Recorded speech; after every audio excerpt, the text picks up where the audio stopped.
Derita. Siapa lagi? Alfred Boku. Apa dia? Sakit. Masih ada? Tidak ada. Itu dua orang yang tidak hadir. Oke, terima kasih. Baik anak-anak sekalian, dalam proses pembelajaran kita hari ini awali dengan doa ya. Minta kesediaan salah satu untuk memimpin kita dalam doa.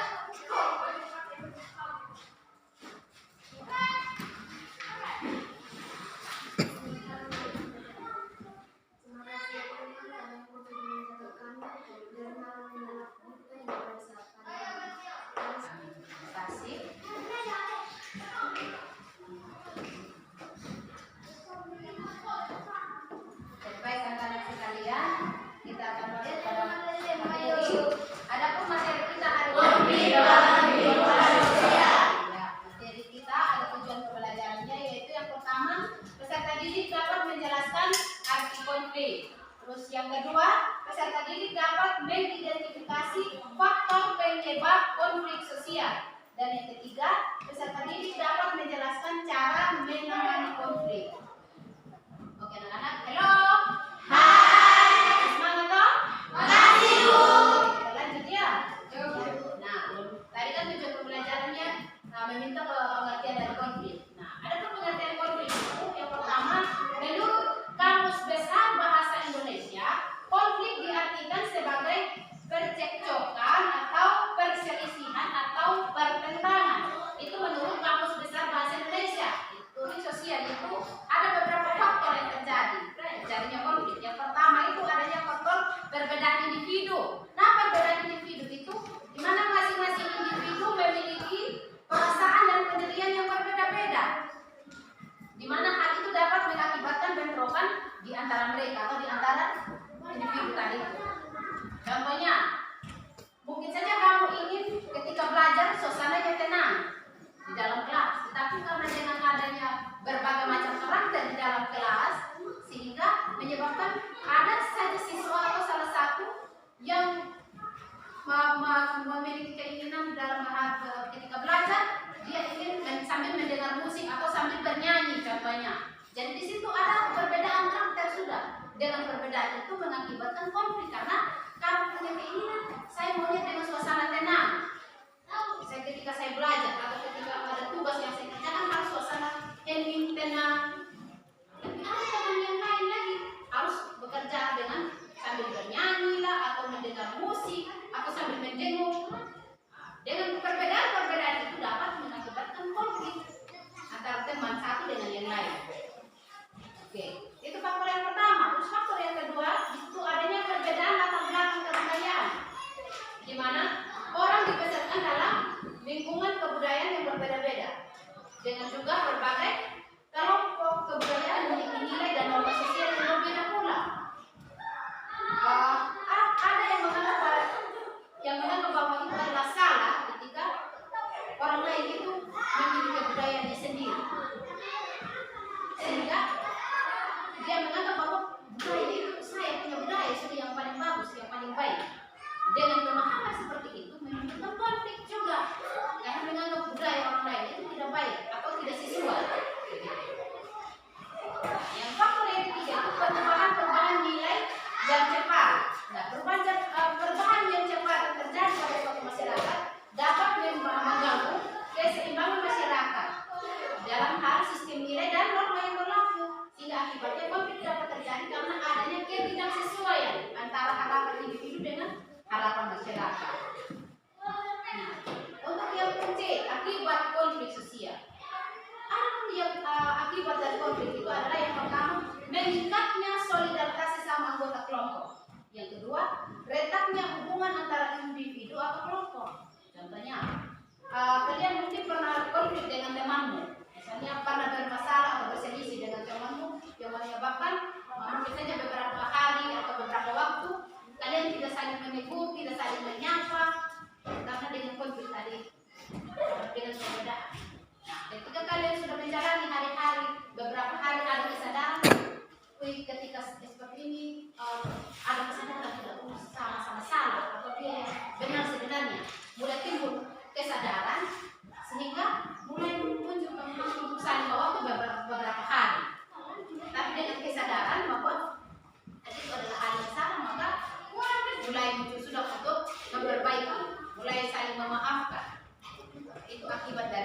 konflik tadi. Dan yang ketiga, terjadinya perubahan kepribadian para individu. Nah, perubahan kepribadian dapat terjadi pada kedua belah pihak yang mengalami konflik itu tadi. Dari kedua belah pihak saling menyelesaikan atau saling mempertahankan kebenaran. Bisa saja sama-sama mempertahankan bahwa saya ini benar, saya juga benar. Tidak ada yang mau mengalah, mempertahankan pendirian, mempertahankan apa yang menjadi argumennya bahwa dia yang salah. Saya tidak seperti itu, saya tidak lakukan itu, mempertahankan. Yang ketiga, terus yang keempat, rusaknya harta benda dan bahkan bisa menghilangkan nyawa seseorang dari konflik tadi itu. Karena kita tidak cocokkan, konflik yang berujung pada kekerasan dapat menyebabkan kerusakan dan hilangnya nyawa manusia. Itu tadi akibat dari konflik itu. Karena terlalu karena terlalu menganggap bahwa itu sesuatu hal yang betul-betul dia adalah yang salah sudah. Dia saya tidak salah, bahkan berusaha sudah. Karena dia tidak mau mengalah, saya harus pakai kekerasan. Itu akibat dari konflik. Dan yang kelima, terjadinya akomodasi atau dominasi dan bahkan penaklukan salah satu pihak yang terlibat dalam pertikaian. Nah, dari akibat tadi itu ada cara menangani konflik. Di mana yang pertama, menghindari konflik. Jangan terlibat dalam hal pertikaian. Itu menghindari. Terus yang kedua, memaksakan kehendak. Memaksakan kehendak dalam hal positifnya. Iya tuh, ada beberapa individu atau kelompok yang menganggap bahwa pendapatnya itu atau idenya paling benar. Oleh karena itu, dengan segala cara pun supaya konflik harus beradil dengan kemenangan di pihaknya, sehingga akan berusaha menguasai lawannya dengan memaksa lawan menerima penyelesaian yang diinginkannya. Terus yang ketiga, menyesuaikan pada keinginan orang lain. Di mana ada orang yang merasa bahwa konflik itu harus dihindari demi menjaga hubungan baik dengan seseorang. Ia juga mengorbankan tujuan pribadi untuk mempertahankan hubungan dengan orang lain juga. Seperti itu. Ada kerjasama antara pihak yang satu dan pihak yang lain atau pihak lawan. Sehingga di situ ada kerjasama mempertahankan hubungan yang baik. Mulai sudah berkompromi, kita sama-sama mengalah, sama-sama mengambil jalan tengahnya bahwa itu adalah salah atau itu adalah benar. Seperti itu. Bisa dimengerti? Bisa toh? Bisa dipaham?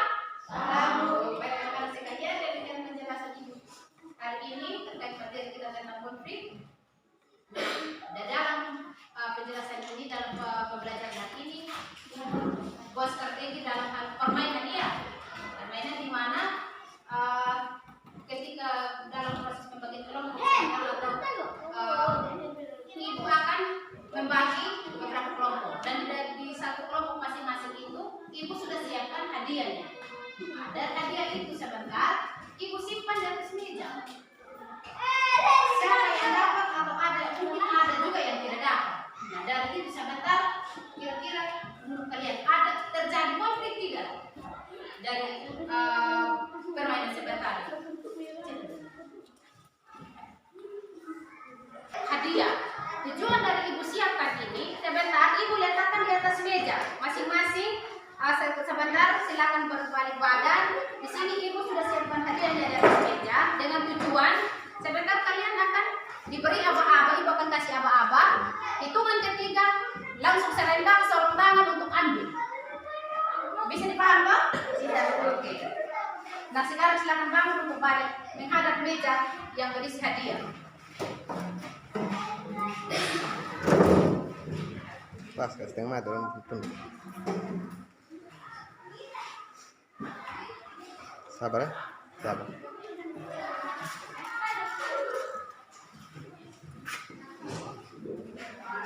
Oke, hitungan ketiga mulai 1, 2, 3, action.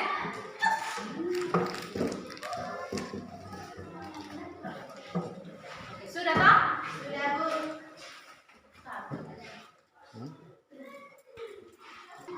Oke, sudah toh? Sudah Bu. Dapat semua atau tidak? Tidak. Ada yang tidak dapat? Coba katakan yang tidak dapat. Oh, ternyata ada yang tidak dapat. Bagaimana? Jawabannya iya. Oke, silakan mencatat soalnya.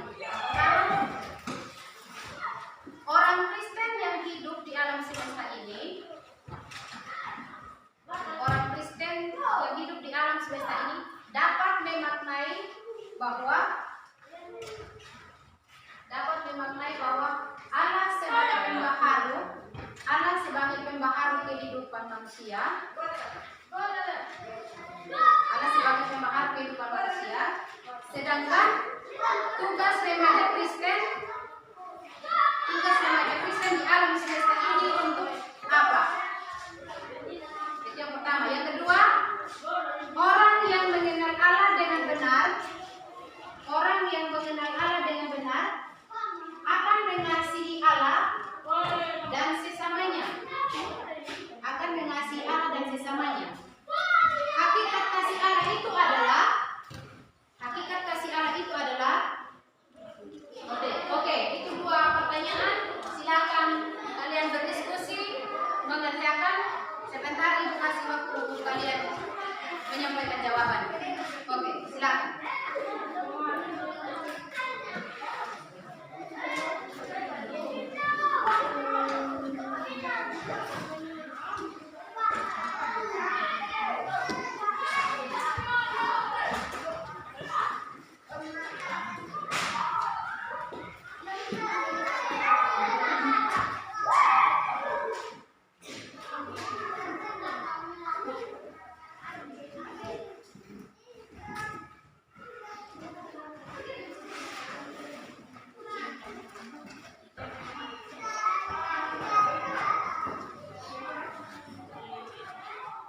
Sudah?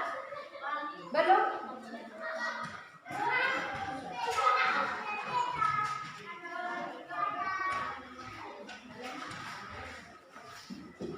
Sudah toh? Sudah? Sudah. Nah, itu tadi jawaban yang kalian sudah jawab sesuai dengan hasil kesepakatan yang sudah kalian kerjakan bersama-sama. Oke anak-anak? Ketika kita sudah melewati beberapa permainan, yang pertama tadi merampas hadiah, terus yang kedua Ibu kasih waktu kalian untuk berdiskusi. Di situ Ibu lihat ada konflik yang terjadi, di mana ketika kalian ingin mengambil sesuatu, tetapi diambil oleh orang lain, maka sebagai manusia biasa pasti ada rasa cemburu, iri hati, maksudnya bahkan emosi, sehingga dapat menimbulkan konflik. Itu tadi yang permainan yang pertama. Terus yang kedua, ketika dalam berdiskusi tadi, Ibu perhatikan ada siswa yang serius mengerjakan tugas, tetapi ada siswa yang tidak serius. Ada yang sambil tidur, ada yang sibuk tempat lain, menggambarlah, bercerita. Dengan hal seperti itu dapat mengakibatkan konflik untuk teman-teman kelompokmu, karena mereka yang lain ada sementara serius berdiskusi mengerjakan pecahkan masalah. Kalau kalian yang lain ada sibuk dengan kesibukan pribadi, itu dapat mengakibatkan konflik. Dan yang ketiga, ketika teman kelompok meminta pendapatnya, dia malah tidak mau bekerja sama. Teman yang lain ada minta, bagaimana menurut pendapatmu? Ada minta solusi pendapat, tanggapannya dia terkait soal tadi, tidak memberikan saran, tidak memberikan jawaban, pendapat. Itu merupakan hal-hal yang mengakibatkan konflik juga, akan mengakibatkan terjadinya konflik antara lanjut. Sudah bisa dimengerti toh? Bisa. Oke, baik anak-anak, terkait dengan penjelasan Ibu hari ini sampai di sini sudah paham semua toh? Sudah. Ada yang ingin bertanya? Tidak ada? Sudah toh? Sudah mengerti? Oke anak-anak, kita akan akhiri pembelajaran kita hari ini. Ibu minta salah satu